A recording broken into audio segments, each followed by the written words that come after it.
Yo esto lo llevo diciendo ya no sé cuántos meses. Me lo merezco. Everybody get funky. Hey, ¿qué pasa, chicos y chicas? Yo soy el Sensei y tú no quieres ver la katana. Bienvenidos a mi canal, La Katana del Sensei. Hoy te traigo la review del capitulazo con todas las letras 1152 de One Piece, titulado Un día terrible. Y antes de empezar, me quito de encima la mini historia de Yamato. Yamato le regala un sombrero a Kawamatsu. Fin.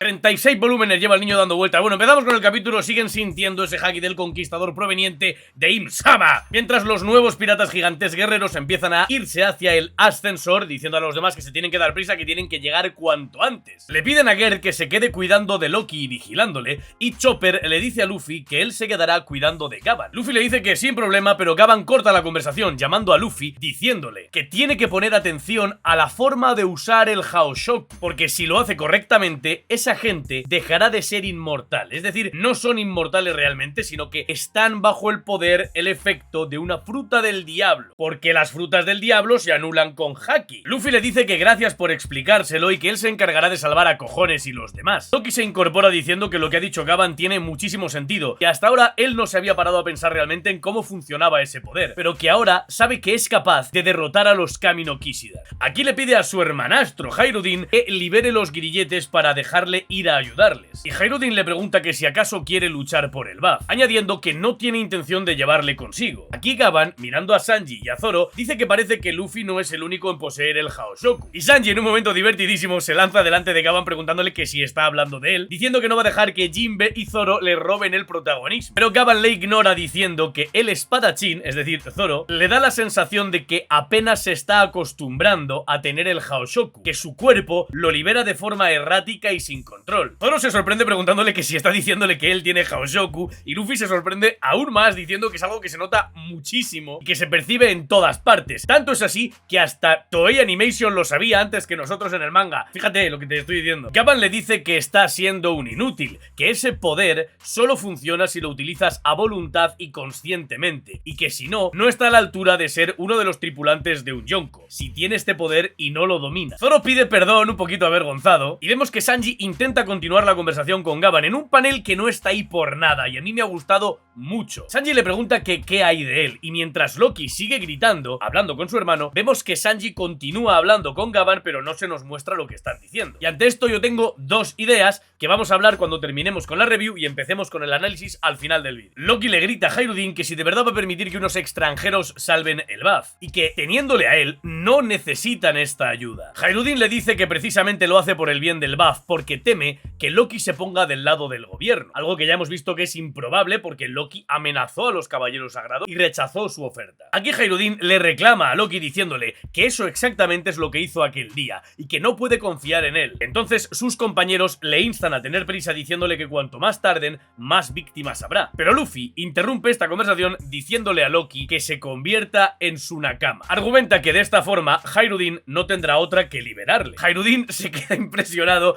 y Zoro y Sanji desaconsejan totalmente esta idea a Luffy. Zoro le dice que es tan grande que no puede entrar en el barco de ninguna manera, y Sanji le dice que come casi tanto como él, así que sería un gran problema de suministro. Luffy dice que él está seguro de que el buff necesita de la ayuda de Loki, aunque ahora le odien, y que para él es muy interesante verle entrar en acción, que se encargará personalmente de patearle el trasero si se descontrola. Esto también refleja otra cosa muy interesante, y es que Luffy se sabe superior a Loki, sabe que si se descontrola puede frenarlo y controlarlo. Él no desataría este caos si no estuviera seguro de que lo pudiera vencer, así que me gusta bastante. Loki le dice a Luffy que ni en sus mejores sueños se convertiría en su subordinado, y Hairudin le pregunta que si ese es su instinto, por lo que él está queriendo confiar en Loki. Luffy dice que no, que realmente él solo quiere ver pelearse a este tío, y los colegas de Hairudin vuelven a llamarle diciéndole que tienen que subir ya. Hairudin coge a Luffy en su mano y sale corriendo diciéndole que lo lamenta mucho pero que no puede entregarle a Loki para que sea su nakama porque ha sido condenado en el buff, y mientras están yendo, Gavan le dice a Hairudin que libere a Loki. Esto impresiona tanto a Hairudin que hasta se para en seco en su carrera y se gira para preguntarle a Gavan que si está en sus cabales. Le dice que si incluso incluso él se lo está pidiendo. Que hace 14 años, Loki masacró a 113 soldados de la Guardia Real, hirió a Yarul Sama y lo dejó al borde de la muerte, y asesinó a sangre fría a su propio padre, al rey Harald, que si no se da cuenta de que ese tío es el criminal más malvado de la historia del BAF. Gavan le dice que sí, que ya lo sabe, pero que ese día él percibió un haki muy extraño, que provenía del castillo Aurust, y que cuando se dirigió al castillo junto con Shanks, llegaron tarde, y aunque no conocen todo lo que sucedió,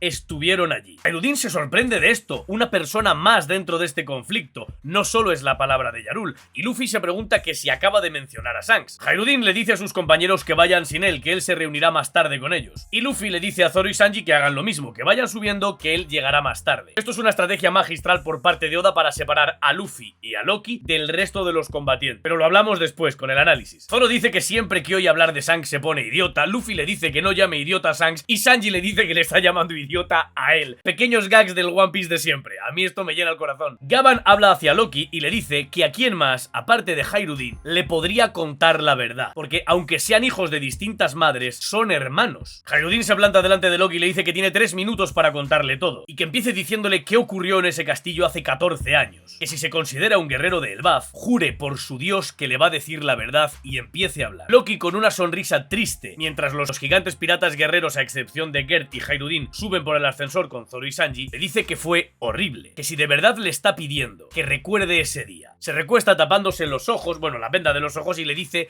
que no quiere recordarlo porque fue un día terrible. Y empieza un flashback. Hace 14 años en el castillo Aurust, mientras un barco de estos, un Sberl de estos volador, traía a Yarul Sama, Loki aparecía de un salto delante de las tropas que había por el castillo. Estos celebran que Yarul haya venido y se asustan de que Loki esté aquí. En el siguiente panel los vemos a ambos entrando, caminando, hablando por las estancias del castillo. Yarul le pregunta que si también le han llamado, y Loki le dice que algo así, pero que de cualquier forma, esta es su casa y puede venir cuando él quiera. Y cambia de tema diciéndole a Yarul que se ve bastante bien, pese a ser tan viejo, que intente no vivir tantos años. Yarul le dice que se calle y Loki dice que se pregunta para qué le quiere ver su padre, que no le interesa hablar con un tipo que vendió su alma al gobierno mundial. Los soldados les informan de que el rey está en la sala del trono y siguen avanzando. Loki le pregunta a Yarul que si sabía que el gobierno mundial mató a Rox, que de ninguna manera él va a estar de parte del BAF si el BAF se alía con el gobierno. Y Yarul le dice que él está ya muy viejo y que prefiere que la política la lleven los jóvenes. Loki le dice que deje de decir tonterías, que están aquí por la gente que piensa como él, gente que cría niños pacíficos, que ni siquiera son capaces de usar las armas. Yarul le dice que están en esa época donde su tataranieta odia pelear, pero es pacífica y adorable. Y Loki le dice que es una debilucha, que deberían darle una paliza para que aprendiera. Pero se dan cuenta de que hay muchísimo alboroto en la cámara del rey. Cuando llegan frente a esta, los gigantes que la custodian dan las gracias a Yarul por venir y se sorprenden de que Loki esté aquí, dándole una falsa bienvenida que hace que Loki les increpe diciéndoles que dejen de fingir que se alegran de verle. El guardián de la puerta dice que va a consultar con el rey si esto está bien, y Loki grita diciendo que él le ha llamado y que esta es su casa, y le pega una patada al gigante que lo estampa contra la puerta, diciéndole que abra la puerta pero ya la abre él porque la revienta de par en par. Y cuando entran en la estancia con un grito de padre, he vuelto, se ven a un montón de soldados con lanzas y alabardas empalando y apuñalando al rey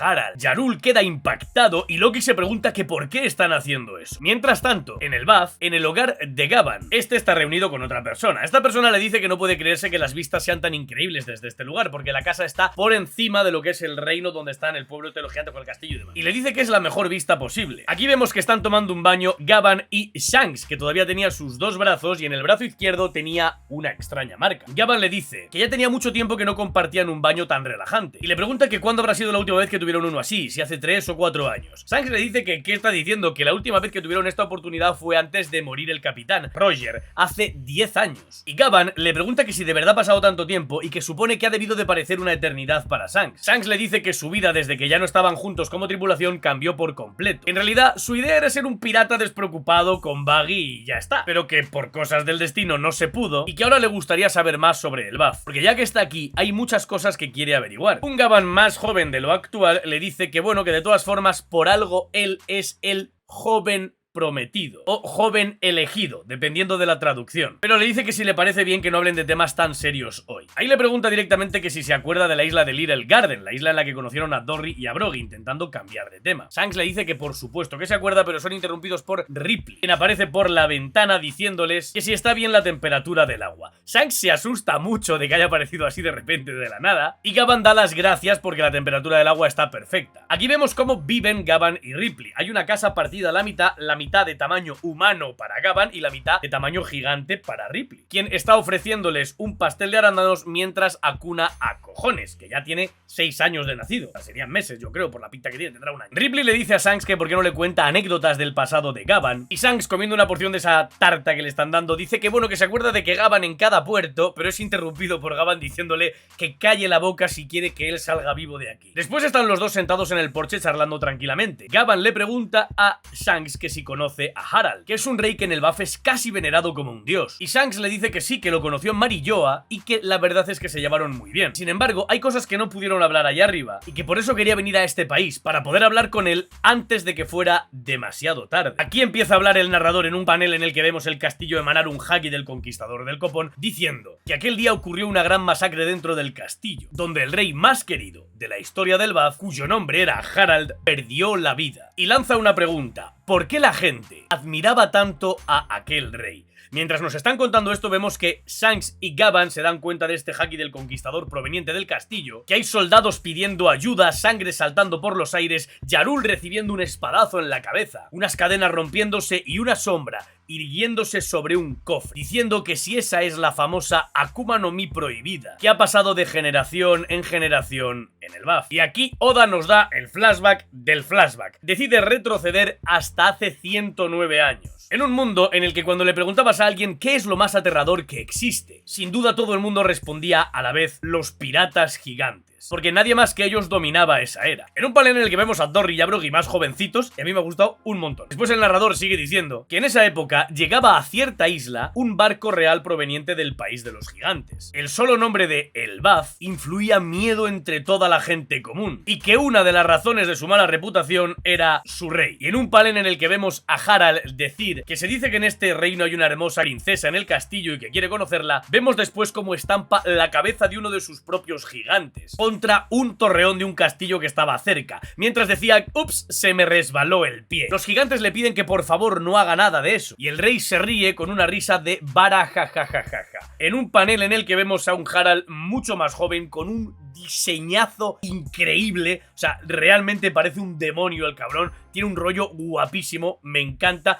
me gusta más incluso que el diseño de Loki, y el narrador nos informa que la gente realmente teme al Buff, y mucho más aún a su rey, Harald, quien ascendió al poder cuando tenía 45 años de nacido, que corresponden a 15 años de gigante, y que esta persona, este gigante, era conocido por ser un cabronazo, literal. El capítulo termina, sí que hay capítulo la semana que viene, terminamos la review y empezamos con el análisis. Hay mucho texto, mucha información, pero realmente no hay tantas cosas que sacar a relucir. Lo primero es el tema del Haosoku. Obviamente todos sabemos que Zoro tenía Haosoku porque es con lo que derrotó a King, haciendo uso de su Haosoku, que fue extraído por primera vez gracias a la energía de Enma. Pero el hecho de que Sanji después se quede hablando con Gavan y le pregunte que qué hay de mí y no veamos una respuesta clara por parte de Gavan, a mí me hace pensar que Gavan le está diciendo algo así como: tú lo tienes latente, pero todavía no has llegado a despertarlo. Me explico por qué. Aparte de porque tiene todo el sentido del mundo que Zoro y Sanji vayan más o menos de la mano con todos los poderes que tengan, porque Oda quiere mantener ese pique desde siempre y para siempre, no tiene sentido que Gavan le esté diciendo que no, para que más adelante sepamos que no. Y tampoco tiene sentido que le esté diciendo que sí y lo pongan fuera de la cámara como tal, sino que no lo han puesto para que lo veamos en acción más tarde a Sanji. Por esto Zoro y Sanji son los que están subiendo arriba ahora mismo solo contra los caballeros sagrados, porque Zoro tiene que aprender a utilizar su haki del conquistador contra ellos. Como decía Rayleigh, el haki florece en la batalla, así que Zoro aprenderá a utilizar mejor su haki para ser un mejor tripulante de la tripulación de un Yonko, como le ha pedido Gavan. Y Sanji, si es que Gavan le está diciendo sí, tú tienes algo ahí, pero no ha terminado de salir todavía, tendrá que hacer lo mismo, porque él también va a pelear contra los caballeros sagrados, así que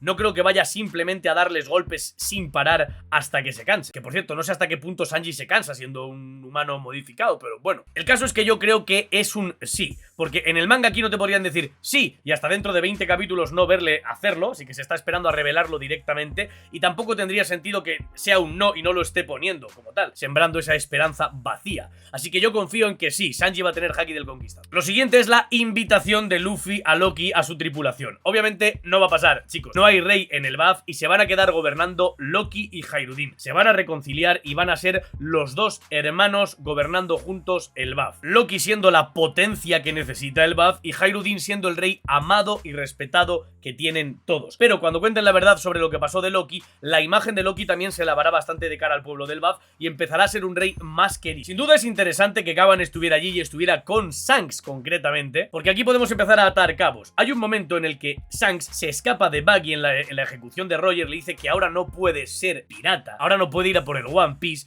y es porque yo creo que Shanks está cumpliendo las últimas palabras de Roger hacia él. Ve a Marilloa, consigue todo lo que puedas conseguir de allí, la información que puedas conseguir de allí, conoce a tu gente, saca tus propias conclusiones del mundo, lo que sea. Porque cuando llegaron a Laugh Tale descubrieron que hay una persona elegida seguramente para preparar todo el escenario para los demás. Así que esto para mí sigue reforzando aún más la teoría de que Shanks es bueno. Simplemente sabe que él no es el elegido, como no lo fue su capitán, pero él sí que es la persona que tiene que hacer de puente entre estas generaciones y permitir que la persona correcta sea la que tome las riendas de la historia. En este caso, Luffy. Ahora, Oda también nos explica por qué perdió Shanks ese brazo. Porque todo el mundo preguntándose cómo es posible que Shanks no durmiera al rey marino con un Haosoku que lo pudo espantar. ¿Cómo es posible que no le metiera un machetazo? ¿Cómo es posible que se dejara comer el brazo? Pues parece ser que no existe la forma de retirarte este brazo voluntariamente o pidiéndoselo a alguien, o esta marca más que este brazo, perdón. Y él decidiera sacrificar este brazo para librarse de esa prisión a la que estaba sometido por la marca del Abyss. Esto es muy curioso porque hace que Luffy, desde el momento en el que se come la fruta, ya haya salvado a una persona, y es Shanks. Ya le dio la libertad a Shanks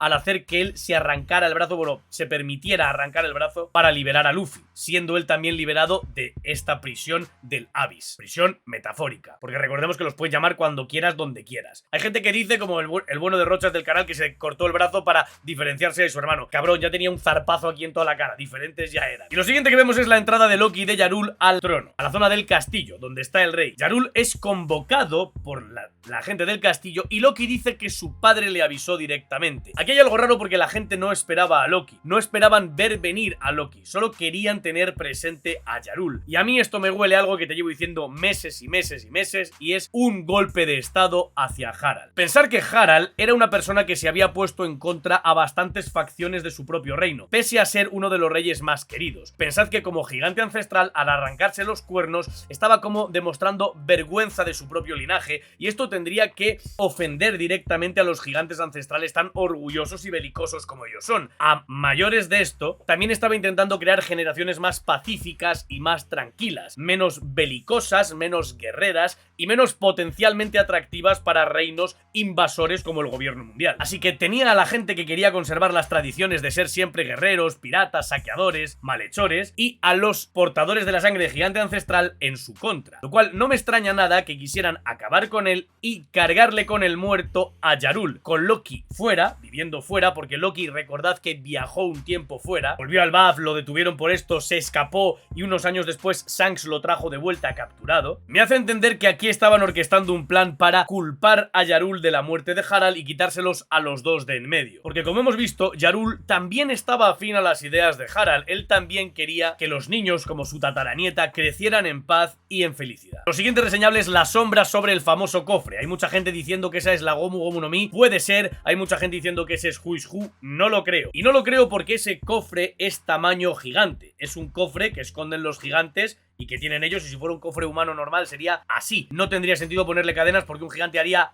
así y cogería el cofre y se lo llevaría, ¿no? Entonces yo imagino que es un cofre tamaño para un gigante. Y la sombra que se proyecta tapa parte del cofre. Así que no creo que sea una sombra de un humano porque no creo que proyecte una sombra tan grande. sobre un cofre tan grande. Así pues, hay alguien dentro de los gigantes que orquestó todo esto y que la lió parda. Después retrocedemos en el tiempo porque nos van a empezar a contar todo lo que pasó en el castillo, pero desde el principio. Nos muestran a un Harald que se parece mucho al Loki que hemos conocido, más cabrón, más guerrero, más gamberro, más descarado, más cruel, que con el tiempo acabó siendo ese rey tan benevolente al que todo el mundo amaba. En mi opinión personal, quien hizo este cambio en Harald fue la madre de Hayruddin. Recordad que Hayruddin es el hermano mayor. Yo creo que Harald se enamoró de una giganta de fuera del BAF y le enseñó a ver la vida desde un punto de vista distinto a la guerra que se solía vivir en el BAF. Esto transformó a Harald e hizo de él una persona que intentó ser un rey mejor y seguramente fuera convocado por el gobierno mundial para convertirse en un reino afiliado. Esto casaría con que Harald estuviera en Marilloa cuando estuvo Shanks porque podría estar acudiendo a un reverie, y también casaría con la idea de que Harald intentara crear una nación más débil para que el gobierno no viera en ellos unos potenciales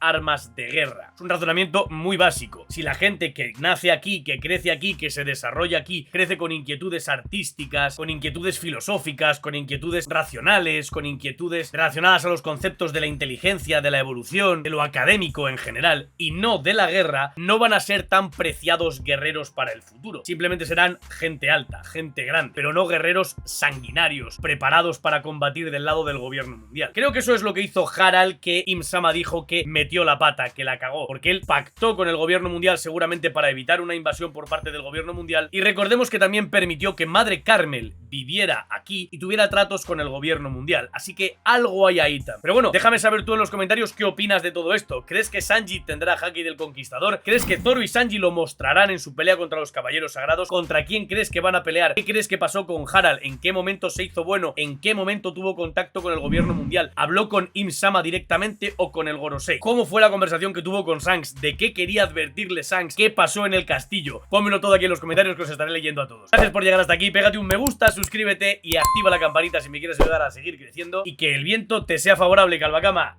¡Adiós!